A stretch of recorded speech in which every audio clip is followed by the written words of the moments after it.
Kapan terakhir kali kalian ngerasa benar-benar bebas milih sesuatu? Kalian pikir kalian punya pilihan? Kalian pikir kalian punya kendali? Itu hanya ilusi. Dan saya akan membuktikannya sekarang. Para elit tidak mengambil kebebasan kalian secara terang-terangan. Itu terlalu mencurigakan. Sebaliknya, mereka memberi kalian pilihan. Tapi hanya dalam batas yang mereka tentukan. Itu disebut illusion of choice. Salah satu teknik manipulasi yang paling licik yang pernah ditemukan. Misalnya saat kalian memilih pemimpin, kalian pikir itu demokrasi. Tapi coba selidiki lebih dalam. Siapa yang mendanai kedua calon itu? Siapa yang menulis aturan mainnya? Kalian hanya memilih antara dua boneka yang dikendalikan oleh orang yang sama. Saat kalian belanja, kalian ngerasa memilih antara brand A dan brand B. Tapi kenyataannya, semua brand itu dimiliki oleh satu perusahaan raksasa yang sama. Uang kalian akan tetap masuk ke kantong mereka, nggak peduli apa yang kalian pilih. Bahkan pekerjaan yang kalian pilih, itu udah dirancang sama mereka. Dulu, kerja keras bisa bikin orang sukses. Sekarang, sistem itu emang dirancang supaya kalian tetap bekerja tanpa pernah benar-benar bisa keluar dari siklus pajak dan utang. Mereka merancang aturan ekonomi yang memaksa kalian untuk tetap bekerja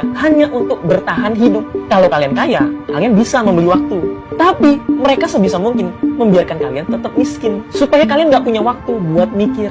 Kalian dikasih pilihan-pilihan yang sebenarnya nggak bisa mengubah keadaan. Seperti memilih kandang di mana kalian akan dikurung. Ini bukan kebebasan. Ini adalah kebebasan palsu supaya kalian nggak memberontak. Tapi bagian yang paling jahat adalah ketika mereka membiarkan kalian berpikir bahwa ini adalah kesalahan kalian. Mereka bilang kalian nggak cukup pinter, nggak cukup kerja keras. Padahal mereka yang menyusun permainan ini supaya kalian tetap kalah. Dan ketika krisis besar datang, dan percayalah itu akan datang, mereka udah punya rencana. Kalian akan kehilangan pekerjaan, rumah, tabungan. Kalian akan memohon solusi, dan mereka akan datang membawa solusi yang sudah mereka rancang dari awal. Dan saat itulah perbudakan modern dimulai. Kalau kalian mau keluar dari permainan ini, kalian harus tahu aturan main mereka. Dan semua itu ada di sini. Dengan mempelajari filsafat, kalian bisa sadar dari ilusi dengan cara-cara yang salah satunya ditulis Descartes berabad-abad yang lalu. Descartes menyadari bahwa dunia ini bisa jadi penuh tipu daya. Kalau kalian pelajari metode ini, kalian akan lihat bagaimana sebenarnya dunia bekerja. Jadi beli di keranjang kuning dan sadarkan sebanyak mungkin orang.